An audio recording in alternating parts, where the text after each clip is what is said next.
विद्यार्थी मित्रांनो, आजच्या व्हिडिओमध्ये आपण वर्ग समीकरण सोडवण्यासाठी जे वापरलं जाणारं सूत्र आहे, त्या सूत्राचा अभ्यास करून आपण ती वर्ग समीकरण सोडवणार आहोत. यापूर्वीच्या व्हिडिओमध्ये आपण वर्ग समीकरण सोडवण्याची अवयव पद्धती अभ्यासलेली आहे आणि त्या पद्धतीचा अभ्यास करून सराव संच 2.2 मधील सर्व उदाहरणं आपण अवयव पद्धतीने सोडवली होती.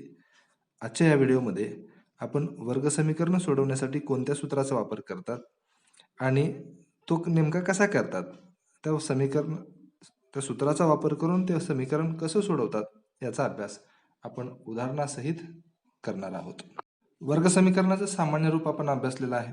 पहा, दिलेलं वर्ग समीकरण ax वर्ग अधिक bx अधिक c बरोबर 0 या स्वरूपात असताना या समीकरणामधील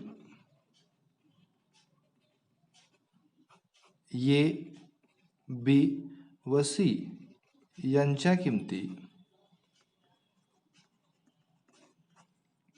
ऋण b धन किंवा ऋण वर्गमुळात b वर्ग वजा 4ac छेद 2a या राशीमध्ये ठेवून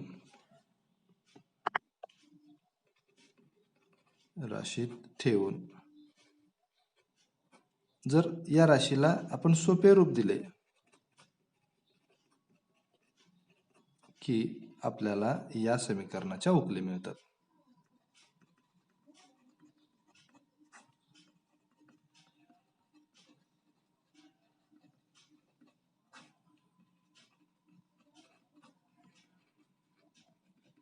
पहा, कशामध्ये ठेवलेल्या त्या किमती ए बी आणि सी च्या, तर ऋण बी धन किंवा ऋण वर्गमुळात बी वर्ग वजा 4ac छेद 2a या राशीमध्ये ठेवल्यावर आणि तिला सोपं रूप दिल्यावर आपल्याला या समीकरणाचे उकले मिळतात. म्हणून x बरोबर ऋण बी धन किंवा ऋण बी वर्ग वजा 4ac छेद 2a याला वर्ग समीकरण सोडवण्याचे सूत्र असं म्हणतात. आता या ठिकाणी ही किंमत, पुढची जी राशी आहे ती धन किंवा ऋण आहे, म्हणून x बरोबर ऋण बी एक वेळेस धन घेऊया अधिक बी वर्ग वजा 4ac छेद 2a किंवा x बरोबर ऋण बी वजा वर्गमुळात बी वर्ग वजा 4ac छेद 2a ह्या वर्ग समीकरणाच्या उकली आहेत. मग उकली दर्शवण्यासाठी आपण अल्फा आणि बीटा या दोन ग्रीक अक्षरांचा वापर करतो. म्हणून अल्फा बरोबर ऋण बी धन वर्गमुळात बी वर्ग वजा 4ac छेद 2a किंवा बीटा बरोबर ऋण बी वजा बी वर्ग वजा 4ac छेद 2a.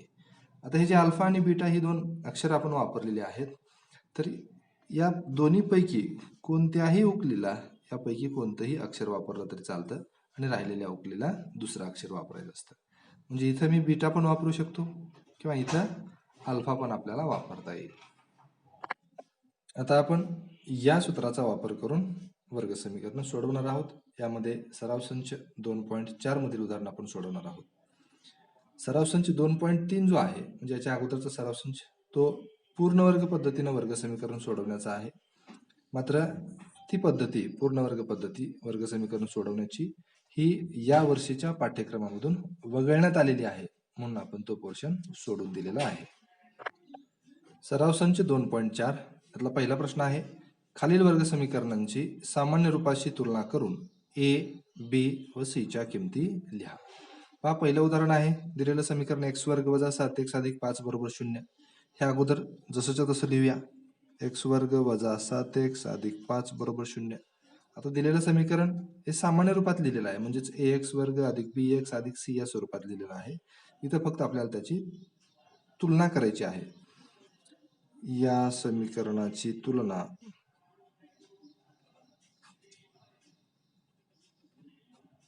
ax वर्ग अधिक bx अधिक c बरोबर 0 सोबत करून a बरोबर a हा वर्गीय चलाचा सहगुणक आहे 1, b बरोबर हा रेषीय चलाचा सहगुणक आहे आणि c हे स्थिर पद आहे 5 म्हणून ए बरोबर 1, बी बरोबर ऋण 7 आणि सी बरोबर 5. या ठिकाणी ए बी आणि सी च्या किमती आलेल्या आहेत. दुसरं उदाहरण आहे 2m वर्ग बरोबर 5m वजा 5. पहा, सुरुवातीला दिलेलं समीकरण लिहा. 2m वर्ग बरोबर 5m वजा 5 आणि म्हणून अगोदर याला आपल्याला सामान्य रूपामध्ये लिहावं लागेल. 2m वर्ग हे अधिक 5m आहे, बाजू बदलल्यावर वजा 5m होईल.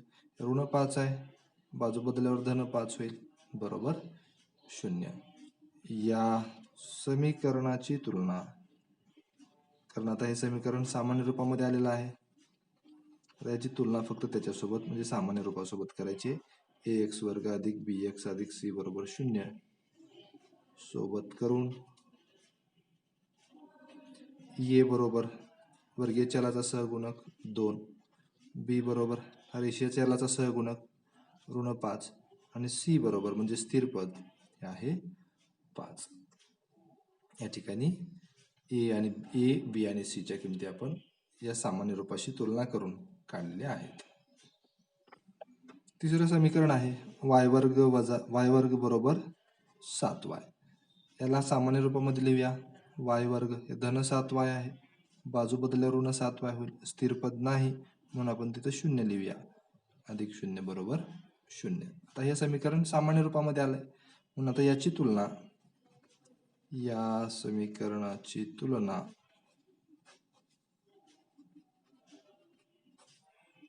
सामान्य रूपाशी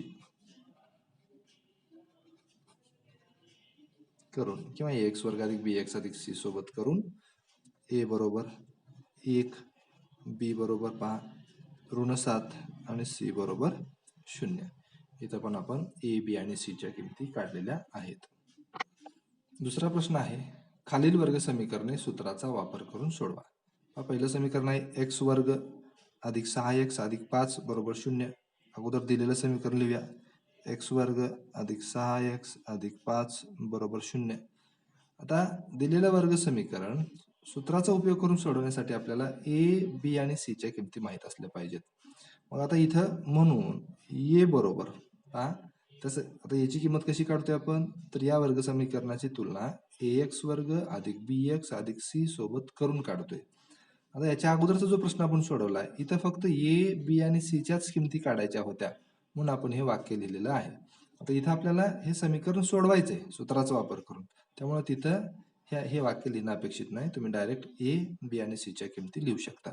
म्हणून ए बरोबर 1, बी बरोबर 6 आणि सी बरोबर 5.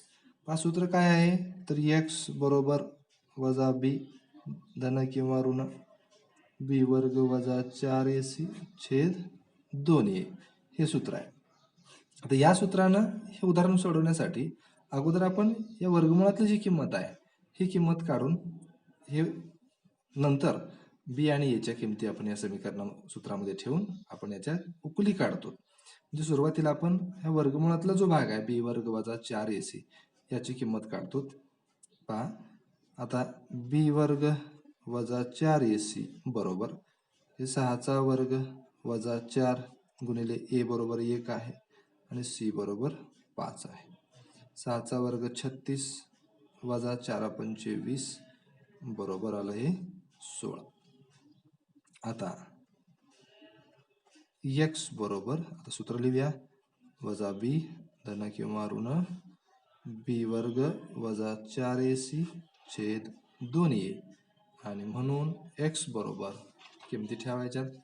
बी ची किंमत पहा काय आहे, बी ची किंमत 6 आहे, हे ऋण चिन्ह आहे, ऋण 6 धन किंवा ऋण बी वर्ग वजा 4ac ची किंमत आपण काढलेली आहे 16 छेद 2 गुणिले ए ची किंमत आहे 1 आणि म्हणून एक्स बरोबर हे ऋण 6 धन किंवा ऋण 16चं वर्गमूळ 4 छेद 2.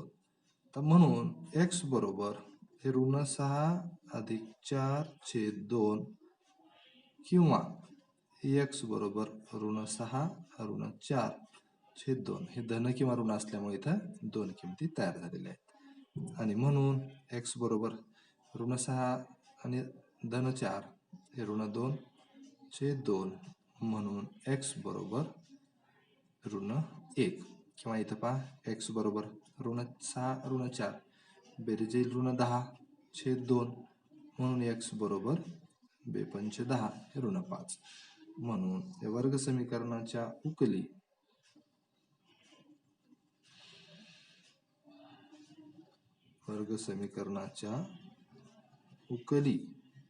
ऋण 1 आणि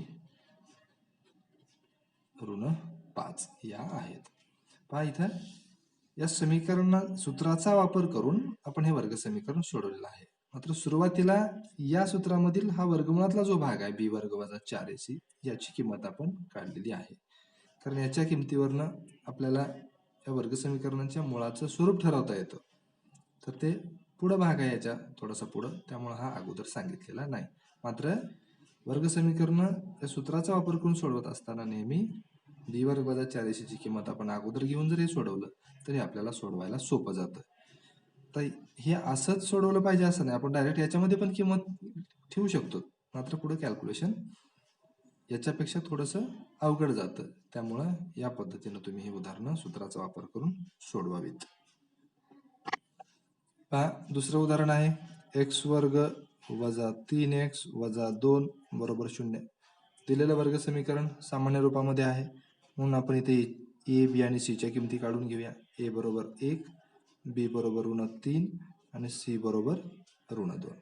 आता b वर्ग वजा 4ac बरोबर किंमत ठेवूया b वर्ग वजा 4 गुणिले a गुणिले c. तर ऋण 3 चा वर्ग 9, ऋण गुणिले ऋण धन 4 दोन्ही 8, 9 आणि 8 17. या ठिकाणी बी वर्ग वजा 4ac ची किंमत आली 17. आता x बरोबर सूत्र लिहूया ऋण b धन किंवा ऋण b वर्ग वजा 4ac छेद 2a आणि म्हणून x बरोबर ऋण b ची किंमत ऋण 3 आहे म्हणून आपण इथं कंस केलेला आहे. धन किंवा ऋण हे बी वर्ग वजा 4ac ची किंमत 17 आलेली आहे. 2a ची किंमत 1 आहे म्हणून x बरोबर हे ऋण गुणिले ऋण धन किंवा ऋण 17 छेद 2 आणि म्हणून x बरोबर 3 अधिक वर्गमुळात 17 छेद 2 किंवा x बरोबर 3 वजा वर्गमुळात 17 छेद 2 या वर्ग समीकरणाच्या उकली मिळालेल्या आहेत. यानंतर पुढील समीकरण आहे 3m वर्ग अधिक 2m वजा 7 बरोबर 0. दिलेलं समीकरण सामान्य रूपामध्ये आहे म्हणून a बरोबर 3, b बरोबर 2 आणि c बरोबर ऋण 7. आता b वर्ग वजा 4ac ची किंमत अगोदर आपण काढून घेऊया. b वर्ग वजा 4 गुणिले a गुणिले c या किमती आपण इथं ठेवल्यात. 2 चा वर्ग 4, ऋण गुणिले ऋण धन 4 त्रिक 12, 12 37 84, 84 आणि 4 हे 88. आता बी वर्ग वजा 4ac ची किंमत आलेली आहे 88. आता x बरोबर सूत्र लिहूया ऋण b धन किंवा ऋण b वर्ग वजा 4ac छेद 2a आणि म्हणून x बरोबर ऋण 2 या ठिकाणी धन 2 आहे त्यामुळे कंस करण्याची आवश्यकता नाही. धन किंवा ऋण वर्गमुळात 88 छेद 2 गुणिले a बरोबर आहे 3. म्हणून x बरोबर ऋण 2. तर 88 चा वर्गमूळ आपल्याला काढायचं आहे. पहा 88 हा पूर्ण वर्ग संख्या नाही, मात्र याचे अवयव करून आपल्याला मोठ्यात मोठा वर्ग किंवा वर्गसंख्या कुठली आहे याच्यामध्ये याच्या अवयवामध्ये ते पाहता येईल. 2 ने याला भाग जातोय, 2 चोक 8, 2 चोक 8, 2 दुनी 4, 2 दुनी 4, 2 एक बे, 2 एक बे, हे 11 एक 11. याच्या अवयवामध्ये हे 4 आणि 22 असे 2 अवयव येतील की ज्याच्यामध्ये हा 4 हा पूर्ण वर्ग आहे. दुसरा याच्यामध्ये पूर्ण वर्ग याच्यापेक्षा मोठा येणार नाही. त्यामुळे आपण इथं घेऊया वर्गमुळात 4 गुणिले 22 छेद 6 आणि म्हणून x बरोबर ऋण 2 धन किंवा ऋण 2 वर्गमुळात 22 छेद 6. आता याच्यामध्ये 2 आपल्याला सामायिक घेता येईल म्हणजे याला सिम्प्लिफाय करते, सरळ रूप आणखी साधं रूप देता येईल. एक्स बरोबर 2 आपण सामायिक घेतला, इथं राहील ऋण 1 धन किंवा ऋण 1 वर्गमुळात 22/6. त्याला आपल्याला भाग घालता येईल, बे 1 बे बे 3 6 आणि म्हणून एक्स बरोबर पहा ऋण 1 धन किंवा ऋण 22 ही एक लिहिण्याची आवश्यकता नाही, छेद 3 ही आली उकल. म्हणून एक्स बरोबर ऋण 1 अधिक वर्गमुळात 22/3 किंवा एक्स बरोबर ऋण 1 वजा वर्गमुळात 22/3 या वर्ग समीकरणाच्या उकली आहेत. पहा इथं आपल्याला काही वेळेस मुलं काय करतात किंवा आपण काय करतो, तर याला डायरेक्ट भाग घालतो. तर असं भाग घालता येत नाही, कारण हे जे पद आहेत हे दोन वेगवेगळी पदं आहेत आणि त्या दोन्हीचा छेद एकच आहे. त्यामुळं आपल्याला याला किंवा याला भाग घालता येत नाही. तर याच्यामध्ये सामायिक घेऊन नंतर आपल्याला याला हा भाग घालता येतो. अन्यथा मग इथं जर याला सेपरेट केलं तर ऋण 2/6 आणि धन किंवा ऋण 2 वर्गमुळात 22/6 म्हणजे दोन्हीचाही छेद 6 आहे. त्यामुळं या स्टेजमध्ये आपल्याला इथं सरळ रूप देता येत नाही. याला सरळ रूप द्यायचं असेल तर आपल्याला याच्यामधला सामायिक घटक काढून नंतरच आपल्याला इथं भागाकार करावा लागतो. यानंतर पुढील वर्ग समीकरण आहे y वर्ग अधिक 1/3y बरोबर 2. याला आपल्याला सामान्य रूपामध्ये अगोदर लिहावं लागेल. सुरुवातीला हा जो सहगुणक आहे रेषीय चलाचा, याला आपल्याला इंटिजरमध्ये पूर्णांकामध्ये रूपांतरित करता येईल. कसं करता येईल, तर या समीकरणाच्या प्रत्येक पदाला जर आपण 3 न गुणलं तर ह्या छेदस्थानचा 3 निघून जाईल. म्हणून याला 3 न गुणलं 3y वर्ग, याला 3 न गुणलं 1y, याला 3 न गुणलं हे 6. प्रत्येक पदास 3 ने गुणून, म्हणून त्याला सामान्य रूपामध्ये लिहू 3y वर्ग अधिक y वजा 6 बरोबर 0. तर हे झालं ax वर्ग अधिक bx अधिक c या स्वरूपामध्ये, ज्याला आपण सामान्य रूप असं म्हणतो. आता यावरून आपल्याला a, b आणि c च्या किमती काढता येईल.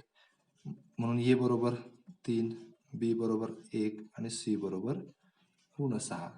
आता b वर्ग वजा 4ac बरोबर 1 चा वर्ग वजा 4 गुणिले a गुणिले c. 1 चा वर्ग 1, ऋण गुणिले ऋण धन, 4 त्रिक 12, 12 सख 72 बरोबर हे 73. b वर्ग वजा 4ac ची किंमत आली 73. आता x बरोबर समीकरण लिहूया, सूत्र लिहूया इथं ऋण b धन किंवा ऋण b वर्ग वजा 4ac छेद 2a. म्हणून x बरोबर b ची किंमत धन 1 आहे, त्यामुळे इथं कंस करण्याची आवश्यकता नाही, हे वजा हे 1. धन किंवा ऋण याची किंमत काढलेली आहे b वर्ग वजा 4ac ची 73 आलेली आहे. 2 गुणिले a ची किंमत आहे 3 आणि म्हणून x बरोबर वजा 1 धन किंवा ऋण 73 छेद 6 आणि म्हणून x बरोबर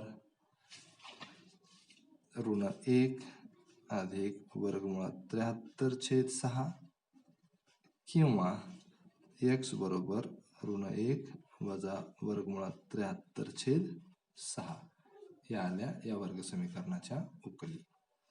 म्हणून वर्ग समीकरणाच्या उकली किंवा मुळे, दोन्हीपैकी कुठलाही शब्द लिहिता येतो आपल्याला, मुळे ऋण 1 अधिक वर्गमुळात 73/6 आणि ऋण 1 वजा वर्गमुळात 73/6.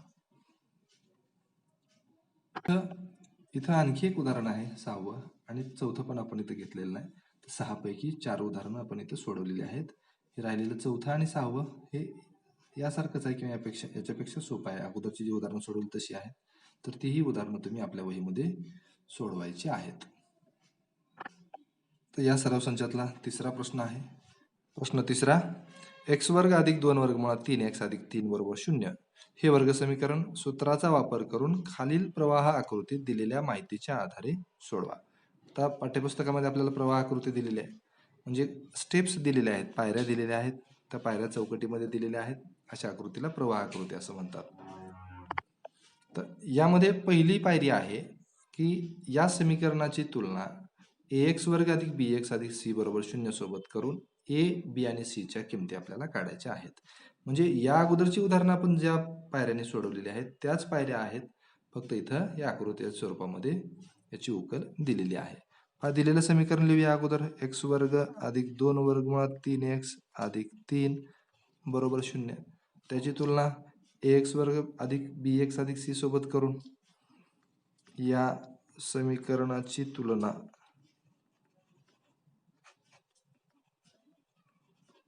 ax वर्ग अधिक bx अधिक c बरोबर 0 सोबत करून